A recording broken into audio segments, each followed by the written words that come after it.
salvar, posible, es imposible. Dios te amó sin condiciones y Él toma la iniciativa. Amén. Primero Juan dice que nosotros le amamos porque Él nos amó primero. Y en Efesios capítulo 1 aprendimos una doctrina que es muy discutida por muchos, porque la mayoría de los que discuten esta doctrina aman la religiosidad y aman poner de su parte en la salvación. Le quieren quitar un pedazo de la torta de la gloria de Dios en la salvación. Y aprendimos que es la elección incondicional. Dios nos escoge al ver que estábamos incapaces de salvarnos. Dios nos escoge en un amor sin condiciones para salvarnos. Luego vimos que qué hizo con aquellos que escoge antes de la fundación del mundo, dice Efesios capítulo 1, del 5 al 11. Con aquellos a quienes traza el destino de antemano, con aquellos a los que predestina. ¿Qué hace Dios con ellos? Pues los salva muriendo de una forma efectiva y eficaz en la cruz, en donde nos reemplaza. En esa cruz Él toma nuestros pecados y se cumple lo que dice la palabra, que el justo muere por los injustos para llevarnos a Dios, que el que no cometió pecado, Jesucristo, por nosotros se hizo pecado, para que ahora por fe nosotros pudiéramos ser justicia de Dios en Él. Es decir, así como Cristo estaba en la cruz cargando tu pecado, el cual tú sabes en tu conciencia todas las aberraciones que has hecho delante de Dios, y Dios lo castiga como tú te mereces, ahora por fe Él te transmite esa perfección que tuvo en vida. Él cumplió la ley que tú no podías. Él nació por ti, Él murió por ti, Él vivió por ti. Amén. No sé si todavía si tiene por ahí. A mí me emociona esas doctrinas y no me cansaría de predicarlas toda la vida. Nunca me voy a cansar de hablar del Evangelio, porque creo que para todos aquellos de nosotros, para quienes desde que hicieron su profesión de fe hasta la fecha no han sido perfectos, no han llegado a cumplir el estándar, ¿no? Para quienes hemos tropezado muchas veces, la verdad, el Evangelio es una noticia relevante, siempre relevante. Amén. Entonces hoy día vamos a empezar la cuarta doctrina, y es ¿cómo es que Dios conecta con estas personas por quienes ya murió? Estábamos muertos espiritualmente, Cristo muere por nosotros por el amor incondicional del Padre. Ahora, ¿qué pasa? ¿Qué pasa con nosotros en la vida práctica, en el tiempo y espacio creados? ¿Cómo es que pasa? ¿Qué pasa con los elegidos, como se puede llamar? Vamos al Salmo 65 antes de orar.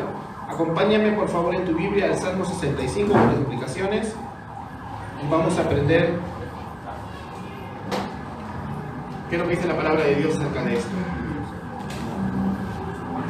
Salmo 65, versos del 4 al 5.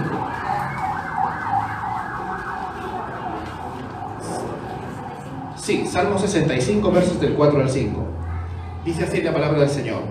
Cuán bienaventurado es aquel que tú escoges y acercas a ti para que more en tus atrios. Wow. Amén. Inclina tu rostro, vamos a orar antes de meditar en esta porción pequeña de las Escrituras.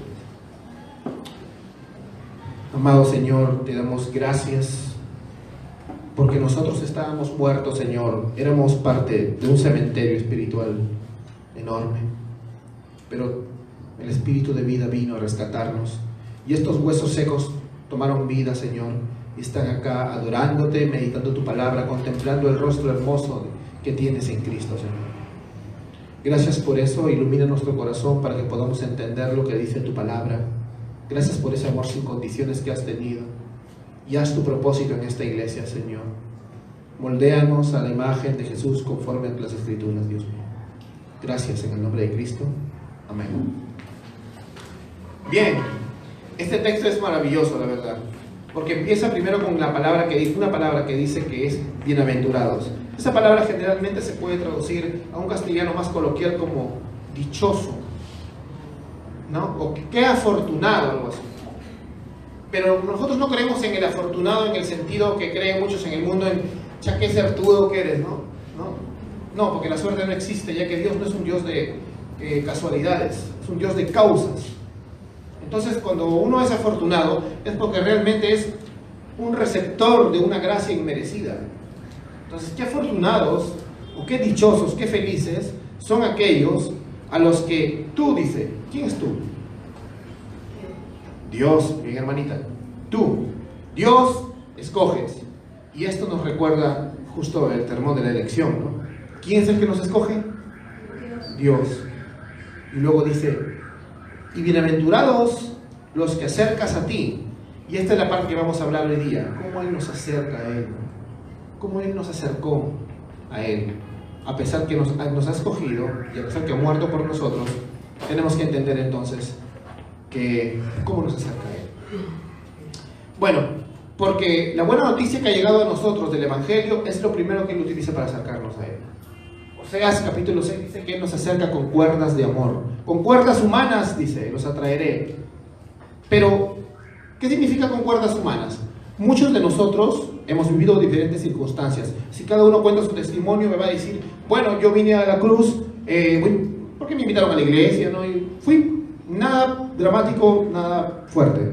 Otros podrán decir, bueno, yo estaba en una enfermedad terminal, Dios me salvó, Dios me sanó. Otros podrán decir, mi matrimonio estaba destruido, pero el Señor poco a poco nos fue trayendo. Otros podrán decir como yo, ¿no? Que tuve excesos en mi juventud, estaba a punto de morirme y Dios me sanó y me trajo a la cruz. Cada uno tiene su historia, pero si tú te das cuenta, esa historia antes de venir a la cruz tal vez parecía no muy bonita humanamente, pero a pesar de todas estas circunstancias, Dios le llama cuerdas de amor. A todos esos sustos que he tenido antes de venir a Cristo, Dios le llama cuerdas de amor. A veces yo le digo a los jóvenes, no esperes que te pase algo para venir a Jesús.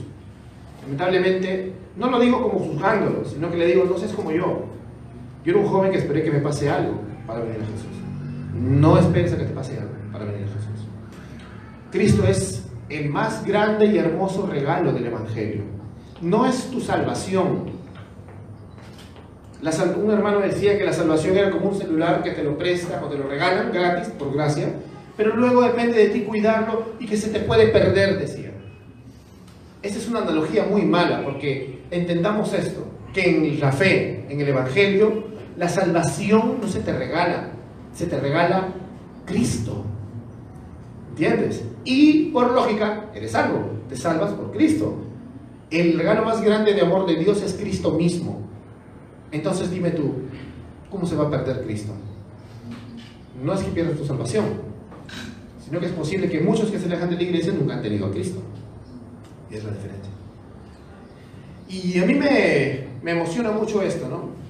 Porque entender la gracia irresistible de Dios es entender que Dios no solamente es irresistible por su gracia, sino por su ser mismo.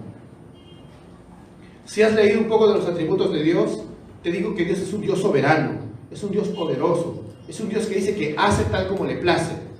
Por tanto, es un Dios irresistible. ¿O quién resiste su voluntad? Dice Romanos 9. ¿Tú podrías resistir su voluntad? Yo no podría. ¿Y si su voluntad es salvarte, tú la vas a poder resistir? No lo vas a hacer. Vamos a ver primero, punto número 1, ¿qué es gracia? Vamos a aprender un poquito.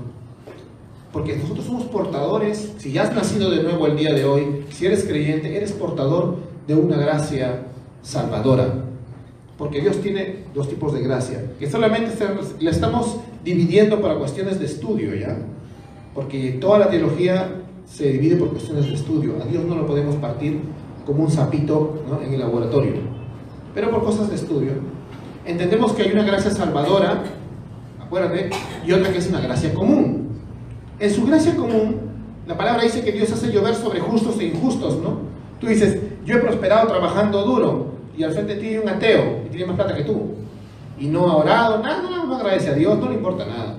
Ha pisado las cabezas de los demás con tal de avanzar, pero de cierto te digo que el día final Dios le va a decir, ¿qué has hecho con las cosas que te di? Administrar. Como ser humano hecho a la imagen de Dios, como hijo de Adán, yo te di cosas para que administres. ¿Qué has hecho con esas riquezas? Como el hombre que dice, ¿no? ¡Wow! Me he engrandecido en gran manera. Mi riqueza ya no entra ni en mis 2 graneros ya.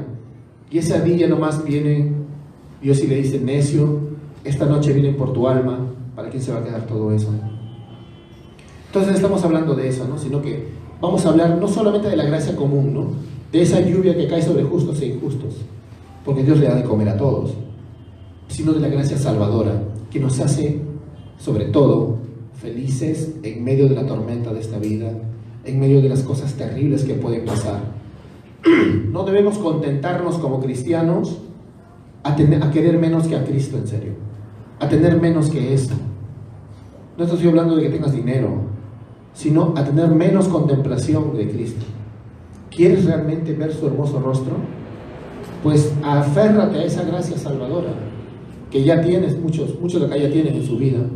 El Salmo capítulo 16, verso 11 dice que en su presencia hay plenitud de gozo y delicias para siempre. Dice. Amén. ¿Realmente lo crees? Amén. Porque hay momentos en la vida que se ponen tan difíciles, como cuando la barca se estaba hundiendo, ¿no? Los discípulos comenzaron a temblar, a temer por sus vidas. Y en el Evangelio de Marcos me recuerdo que esa historia me hizo recordar a mí mismo, ¿no? Yo soy como uno de esos discípulos. Cuando la barca se me mueve, me olvido que en mi barca está mi Señor.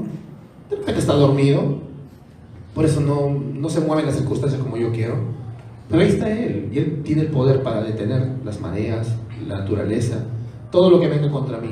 Olvido textos como que los que aman a Dios, todas las cosas ayudan a bien. Amén. Qué fácil es que lo olvidemos, ¿no? He visto gente cristiana con problemas graves que creo que tienen más fe que los cristianos que les pasan cosas menores. Ha habido gente cristiana que le ha venido cosas más graves y en sus lechos de muerte han estado felices. En cambio, dicen, te rompe la uña y ya Dios no me ama, dices. ¿No? O te va mal en un negocio y ya te deprimiste. O te jalaron en el examen de la universidad y ya te quieres tirar del balcón. Cuando hay gente que ha sufrido tanto y que incluso Dios les ha dicho, ¿no? Te vas conmigo ya no te sanas, ¿no? Vamos, te toca, ¿no? Y la gente se va feliz cantando himnos. Sin embargo, tú que estás acá sano, con muchas posibilidades todavía, y Dios todavía no te dice ni sí ni no, y tú ya estás llorando. Y eso es algo que se llama falta de fe en la gracia venidera. Recuerda, cuando Dios te salva, todas tus circunstancias y todo lo que viene ahora en tu vida es solamente como una catarata de gracia sobre gracia, gracia sobre gracia, gracia sobre gracia, regalo inmerecido sobre regalo inmerecido, regalo inmerecido sobre regalo inmerecido, a pesar de que muchos de esos regalos sean pruebas. Muchos de esos regalos van a ser pruebas difíciles que Dios va a usar para moldearte más a la imagen de Jesucristo. Pero ¿estás aprendiendo a ver la vida como un don de gracia? ¿O eres pragmático? El pragmático es una persona que se mueve por las emociones nada más. Cuando me va todo bien, es de Dios. Cuando no me va bien, es el diablo, dices. Y si Dios te está mandando la prueba, como Job, mira, voy a decir algo. Hay veces que es el diablo, ¿ya? Sí, pero así sea el diablo, ¿quién está detrás del diablo? Dios es soberano, nada se le escapa de las manos. Si Dios permite que Satanás te toque, no va a matarte porque eres su hijo, pero dice, a ver, pruébalo, es porque hay un área en tu vida que tú tienes que trabajar. Tienes que arrepentirte de algo, como Job, ¿no? Yo sé que Dios te va a restituir, pero tú tienes que trabajar en un área. El orgullo nos mata, el orgullo nos destruye y nos aleja de esa confianza en la gracia venidera. Por ejemplo, la esposa de Job, ¿cómo era, no? Maldice a tu Dios y mátate, le dijo, ¿no? O sea, imagínate que tu esposa te abandone, es lo último que puede pasar, ¿ya? Estás sarnoso, tirado, enfermo, tenías dinero y no tienes nada, se te han muerto tus hijos, perdiste tus bienes, pareces un orate loco por la calle, viene tu esposa, en lugar de aunque sea consolarte, te dice, por la pura baja de la iglesia, y se va. ¿Por qué? Porque tal vez el concepto de la esposa de Job era de que ir a la iglesia es la solución para todos tus problemas materiales, de salud y eso, y no es así. Pero Job nunca maldijo a Dios. Dios provee, Dios quita, alabado sea el nombre del Señor. Él tenía confianza en la gracia que habría de venir, en ese favor inmerecido, porque nosotros somos escogidos para ser felices. Las confesiones reformadas y evangélicas del pasado, lamentablemente esas confesiones se han olvidado entre el mundo evangélico actual, cuando esas son nuestras raíces evangélicas, dicen que el ser humano está creado para ser feliz en Dios mismo, dándole la gloria. Es decir, para glorificarlo y gozarnos en Él. Significa de que mientras más Dios se glorifique, tú vas a ser más feliz. Mientras más contemples el hermoso rostro de Dios en la faz de Jesucristo, tú vas a ser más feliz.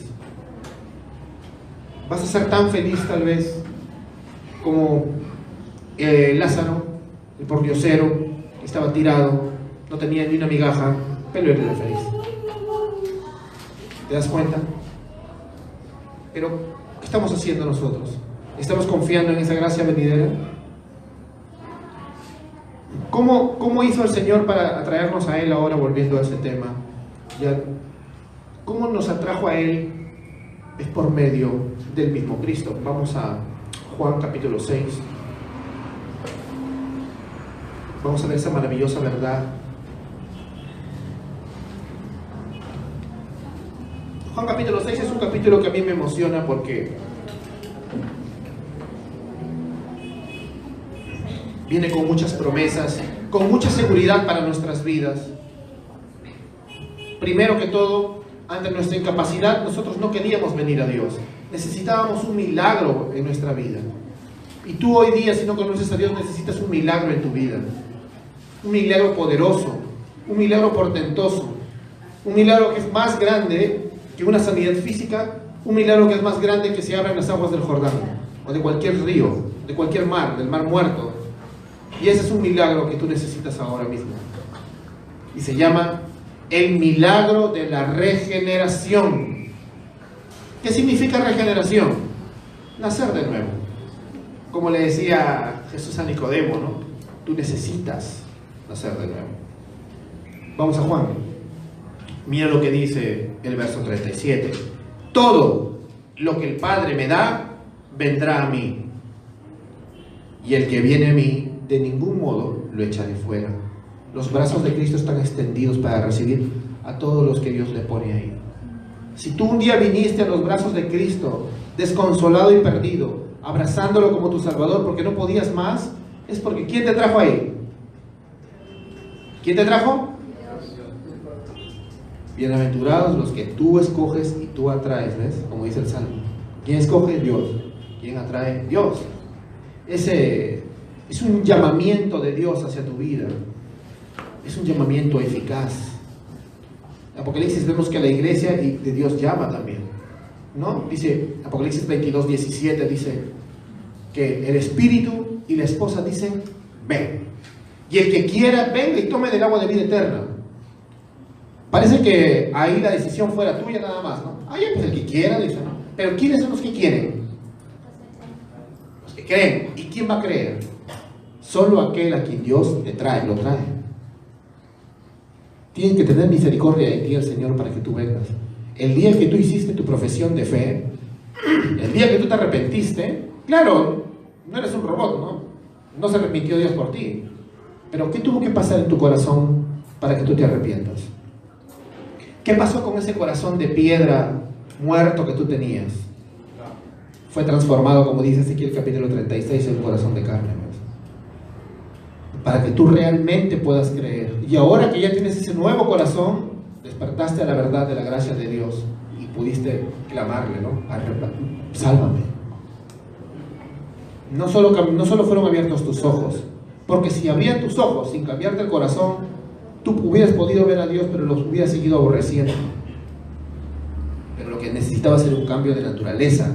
Por eso la iglesia no es, bueno, ahora tomo la decisión de seguir a Cristo y después tomo la decisión de perder mi salvación, luego regreso, me voy, salgo al altar, lo recupero. Ese es un juego de niños, de inmadurez, que muchas iglesias están practicando. ¿Tú eres nacido de nuevo o no eres nacido de nuevo? No hay vuelta que darle. Acá no hay juegos, o eres o no eres. La gracia de Dios es maravillosa. Mira lo que dice acá también. Y esta es la voluntad, verso 39. Esta es la voluntad del que me envió. Que yo no pierda nada, sino que lo resucite en el día final. Si Él te ha llamado genuinamente, Él no te va a botar de su mano. Él no te va a perder. No puedes perderte, ¿ves? Porque la salvación no es un objeto que tú guardas, sino es Cristo guardándote a ti. Filipenses capítulo 1:6 dice que el que empezó la buena obra la que terminará hasta el día de Cristo. Cuando veas a un hermano que te diga, no, es que la salvación es como un celular, que tienes que cuidarlo y que si no se te pierde, corrígelo con amor, dile, vamos al capítulo 6 de Juan, hermano, para enseñarte lo que dice. No sé si has visto un dibujo hay un video bien bonito que se llama Todo lo puede en Cristo, que habla de un misionero que al final lo matan, pero ahí se ve que está Dios y tiene una ovejita en su mano, ¿no? Aunque los lobos lo rodeen, ella lo tiene en su mano. Y no significa que se va a sacar la tica, va a ser el empresario del año, porque está hablando de un misionero que está en un país que es hostil al evangelio y al final le meten un balazo en la cabeza al misionero, ¿no? Pero igual nunca salió de su mano, ¿ves? Y ese hombre confiaba en que es una oveja del Señor que está en su mano. Y le estaban diciendo, firma este papel donde te arrepientes de todas tus creencias, te dejamos ir. Y él agarra y lo bota. No, porque yo sé a quién he creído, ¿ves? En Cristo. Así somos nosotros. Cuando Dios cambia nuestro corazón, no vamos a renunciar nunca. Podemos tener problemas, podemos tener caídas. Satanás nos va a engañar con esas caídas. Ya no vayas a la iglesia, ya te perdiste, ya fuiste. No fui, porque Cristo pagó mis pecados. Amén. Y voy a restaurarme, voy a ir y mis pastores me restaurarán porque son mi familia espiritual. Amén. Aquí ya sabemos cómo es, ¿no? Tenemos mucha confianza. Tenemos la idea bíblica de que la disciplina eclesial siempre es una restauración para bien. Y Dios acá ha traído muchos frutos buenos. La disciplina no es un castigo. Satanás te quiere tentar metiéndote ideas en la cabeza. No, ya fuiste, ¿no? Deprímete, ándate, ¿no? No, un nacido de nuevo jamás retrocede. Puede retroceder un paso, pero luego avanzas dos. Pero tu caminar siempre está para adelante, hacia la cruz. Amén. Mira lo que dice el verso 44. Sabiendo de que nada perderá nuestro Señor, dice, nadie puede venir a mí si no lo trae el Padre que me envió, y yo lo resucitaré en el día final. ¿Alguien puede venir a Cristo por su libre albedrío? No. ¿Alguien puede venir a Cristo porque se le pega la gana? Bueno, yo me toca hoy día que me salve Dios. O sea, ¿somos así de malcriados e irreverentes? No, porque tu corazón malvado y endurecido nunca hubiera querido a Dios si Él no te lo transforma en un corazón vivo, un corazón de piedra, un corazón sensible a su llamado. Porque Apocalipsis dice, y la esposa y el esposo dicen, ven. A la esposa nos pueden rechazar, o sea, la iglesia, ¿no? Tú le predicas a un amigo y tu amigo dice, ya no voy a la iglesia. O le hablas de su pecado y te dice, ay, que eres un fanático. Pero cuando Dios lo llama realmente, es eficaz y nadie se resiste. Cuando tú te enamoras de Cristo, no hay vuelta que dar. Ya no hay marcha atrás. Nada más no hagan canciones romanticonas aburridas. Vamos a seguir con el segundo punto. Ya aprendimos que la gracia entonces es un regalo inmerecido. Nadie se lo merece. Nadie. Por eso el legalismo no es compatible con el cristianismo, ¿ves? No puede ser que haya un cristiano orgulloso, no puede ser. Porque una persona que se ha arrepentido de sus pecados sabe de dónde los sacó el Señor. No hay forma de que seas orgulloso. Pero si te digo, todos vamos a ser tentados a ser atacados por orgullo, ¿eh? Todos.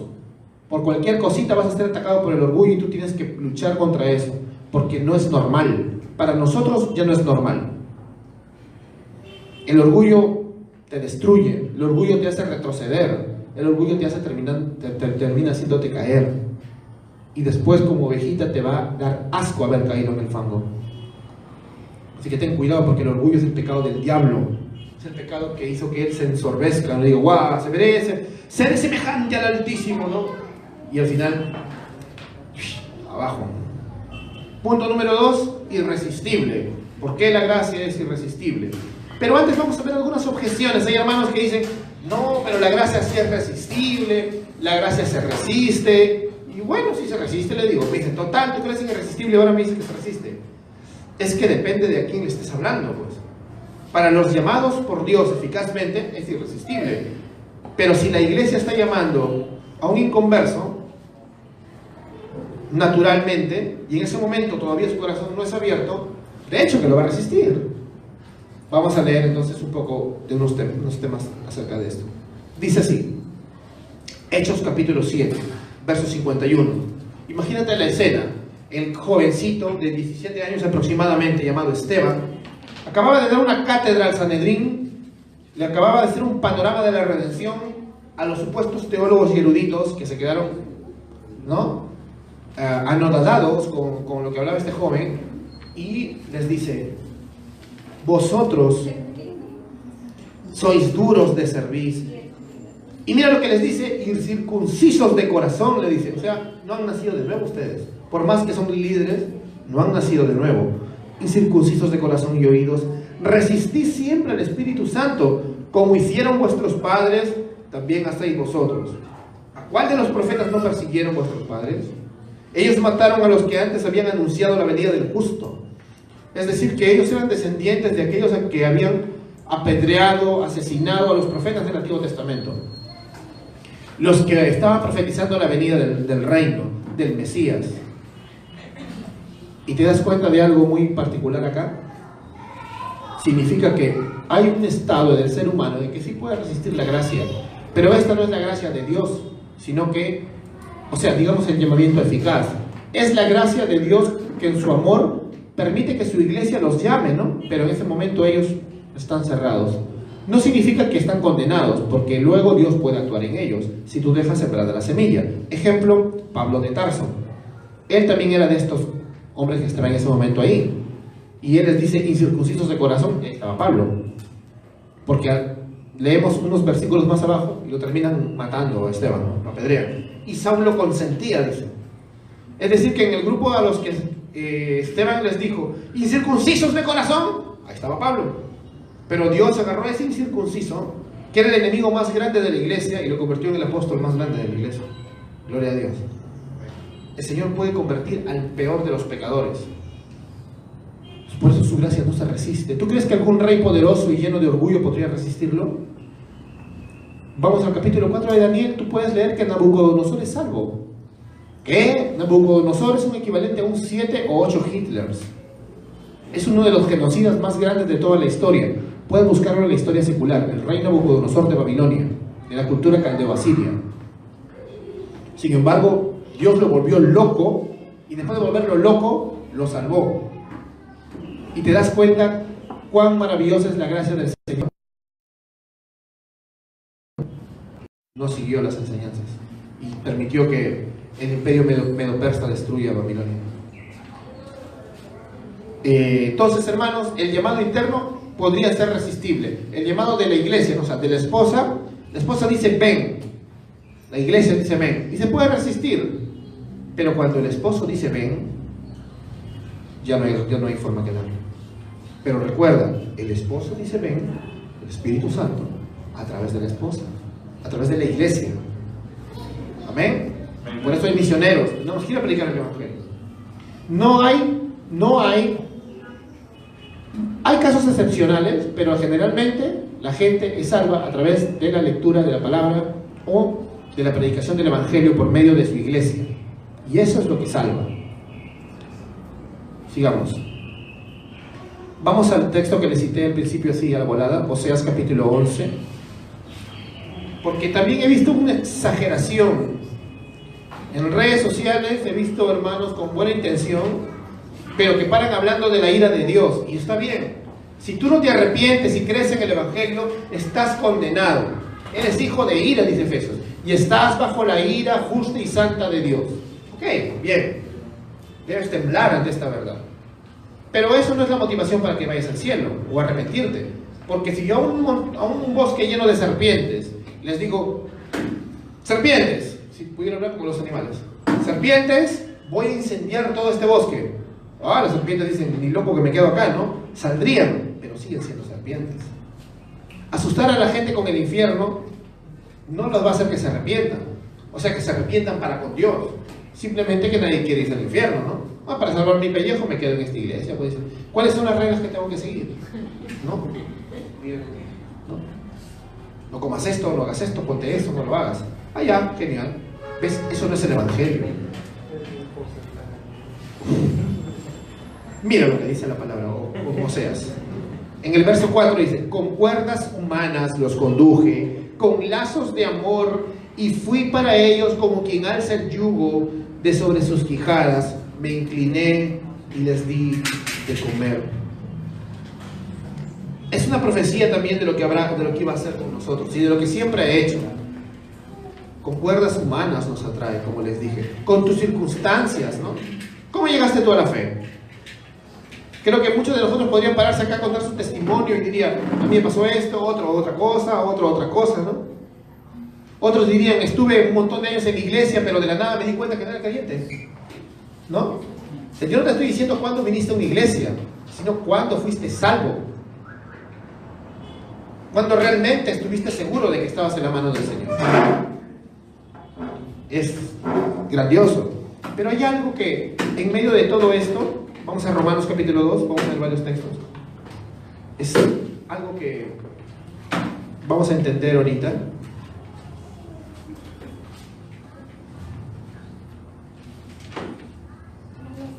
Sí, Romanos 2.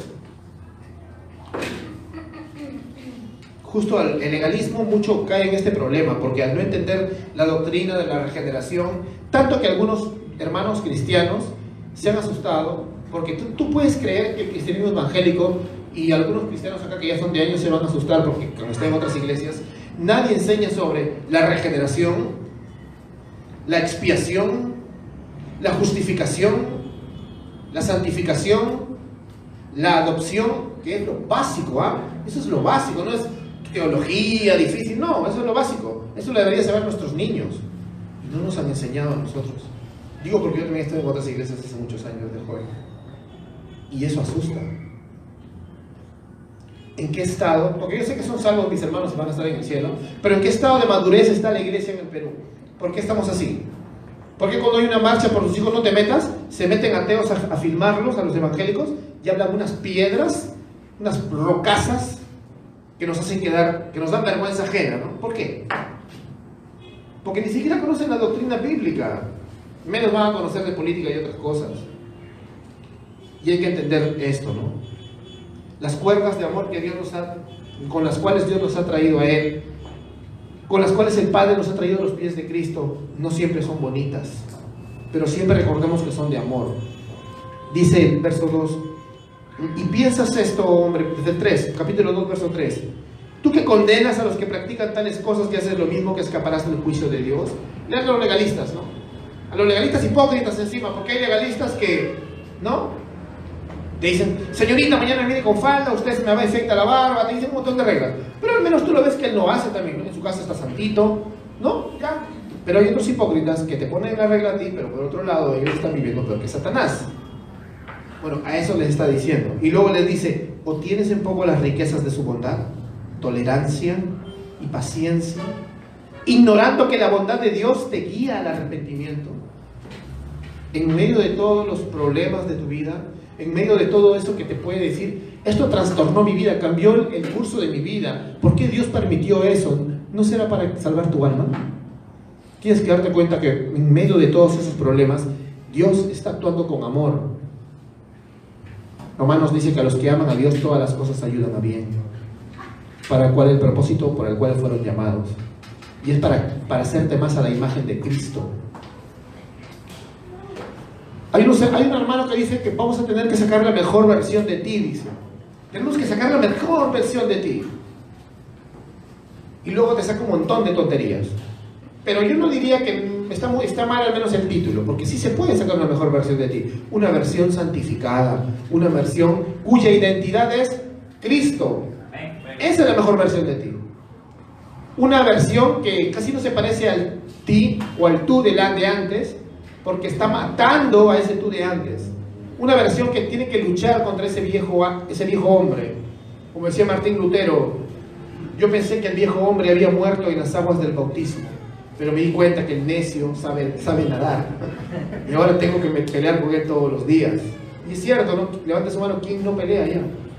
Todos los días, ¿no? Nosotros tenemos una nueva naturaleza.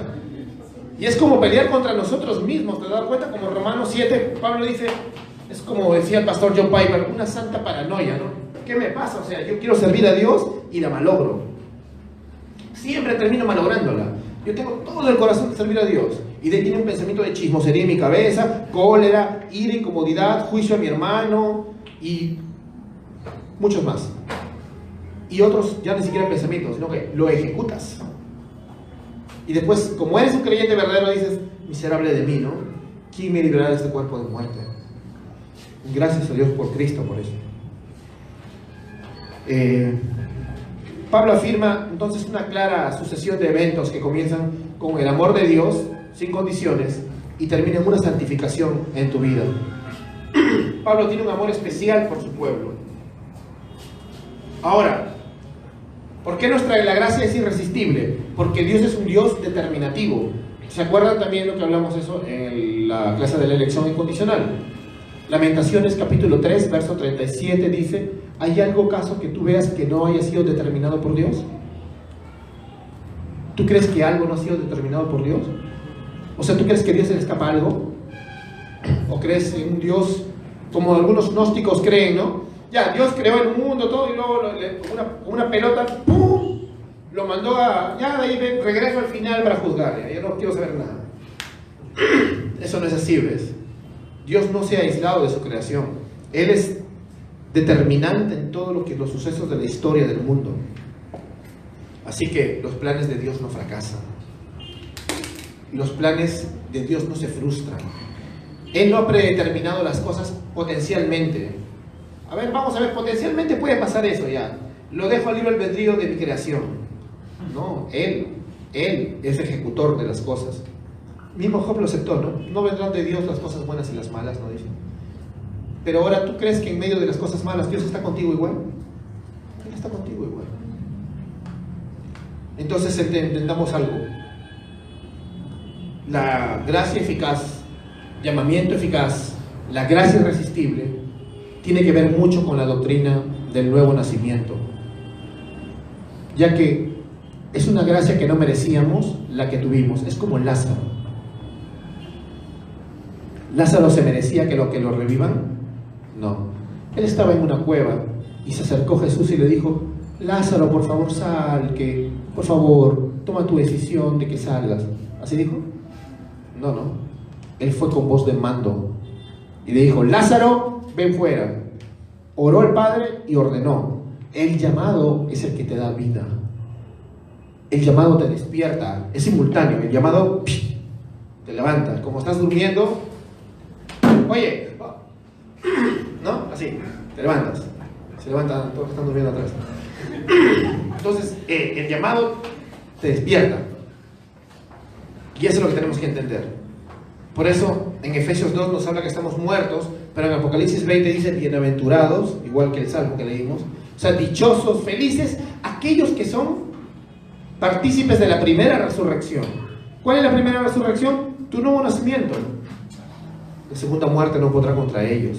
Y estaremos en la segunda resurrección. ¿Que cuál es? Es la definitiva, ¿no? Cuando resucitemos en gloria para vivir con Cristo en la eternidad, en un cielo nuevo y una tierra nueva. Amén.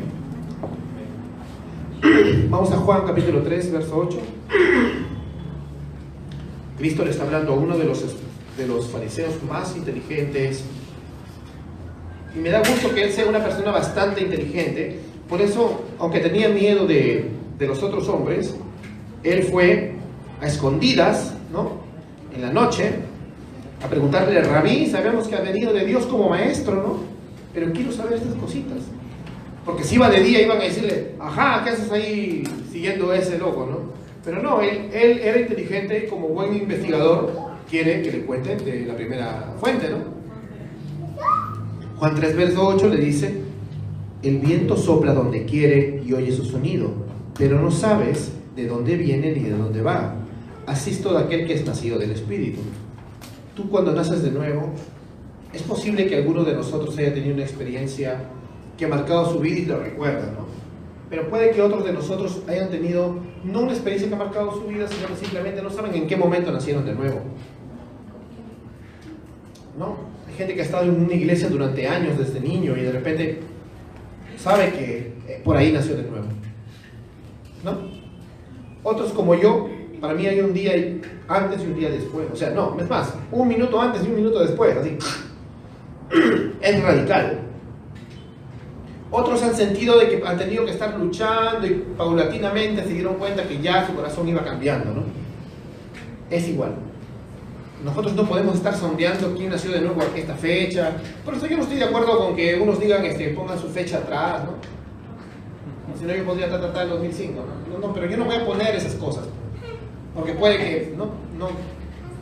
Lo que sí estamos seguros es que ese nuevo nacimiento va a ser real. Esa gracia irresistible del Señor, ese llamamiento no se va a rechazar. En el momento en que Dios realmente te llame, porque la iglesia te puede estar llamando años, incluso tú puedes estar congregando años y no ser creyente, pero el Señor con cuerdas de amor te sigue llamando y te sigue llamando y te sigue llamando. Y en ese momento tú vas a llegar a ser una nueva creación. Segundo a los Corintios capítulo 5 verso 17 dice que somos una nueva creación. Los que están en Cristo Jesús, nueva criatura son.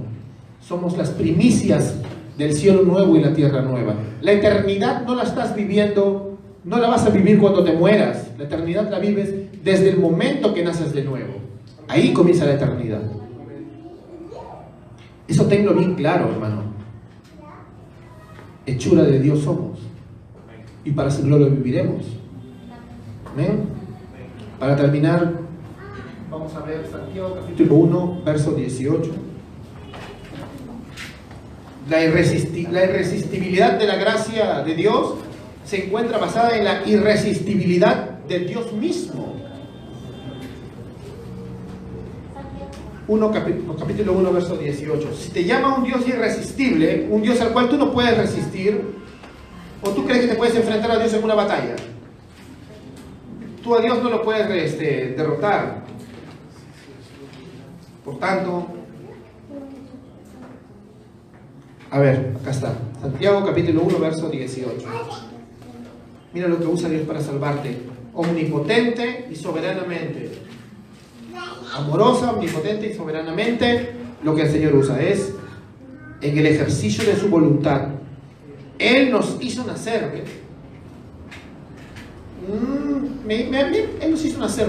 Me pongo a pensar que a un hermano que conozco le están en una iglesia queriendo hacer que pase su récord de nuevos nacimientos. ¿Qué les pasa, hermanos evangélicos? ¿Cómo se te ocurre presionar a jovencitos para que hagan que sus ovejas nazcan de nuevo? Lo que ellos le dicen profesiones de fe, o que tomen su decisión, también le llaman.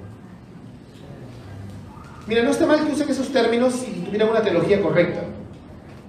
Pero cuando una persona, porque en ese mes no logró su cuota, parece fusion ya, no llegó a su cuota de nacimientos nuevos y de bautizos, lo miran mal, como si fuera un mediocre en las ventas, así, ¿no? Me doy cuenta de que la teología de esas iglesias no está bien, ¿no? Acá dice que en el ejercicio, o sea, en la práctica de su voluntad soberana, amorosa y determinativa, Él nos hizo nacer de nuevo. ¿Tú te puedes hacer nacer solito? Todo es la voluntad de Dios. Por la palabra de verdad. ¿Cuál fue el medio? ¿Qué llegó a tus oídos? La fe viene por el oír la palabra de Dios. A tus oídos vino el Evangelio y Dios despertó tu corazón. Lo cambió de piedra a carne. Y tú dijiste, alabado sea el Señor, yo creo en Cristo ahora, ¿ves? Pero en esa experiencia que parece en ese tiempo tuya, tú no te das cuenta que el Dios Trinitario estaba obrando. Dios te escoge antes de la fundación del mundo, Cristo murió por ti y el Espíritu te hace nacer de nuevo, ¿ves? La Trinidad salvándote. En ese momento, claro, nosotros lo experimentamos como algo nuestro, ¿no? El Señor tocó mi corazón, yo me sentí mal, sé que le fallé a un Dios santo, me arrepiento delante de sus pies, ¿no? Y quiero seguir al Maestro para siempre. Pero cuando te pones a ver en la Biblia, Dios permite que sepamos esto para que no nos jactemos, ¿ves? Para que nunca caigamos en religiosidad y digamos, yo acepté a Cristo, pues estos locos todavía no pueden, de repente están en un nivel más bajo que yo. No, tú estabas peor que ellos de repente, pero fue por pura gracia. Y fue por pura gracia que no pudiste resistir ese llamado. Y ahora Él te llama a que tú prediques ese evangelio a tus amigos, a tu familia y aún a los que se declaran tus enemigos. Porque dice que Él nos hizo nacer a través de la palabra de verdad. ¿Cuál es el único medio que quiere usar Dios? ¿La música? nuestras plataformas. Nosotros vamos a hacer una iglesia bien musical y bien llena de plataformas, pero por eso se llama plataformas.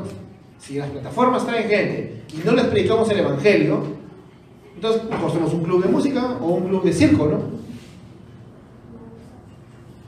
Como me avisó, ¿eh? Porque en la sabiduría de Dios, escúchame bien, ¿no? El mundo no conoció a Dios por medio de su propia sabiduría.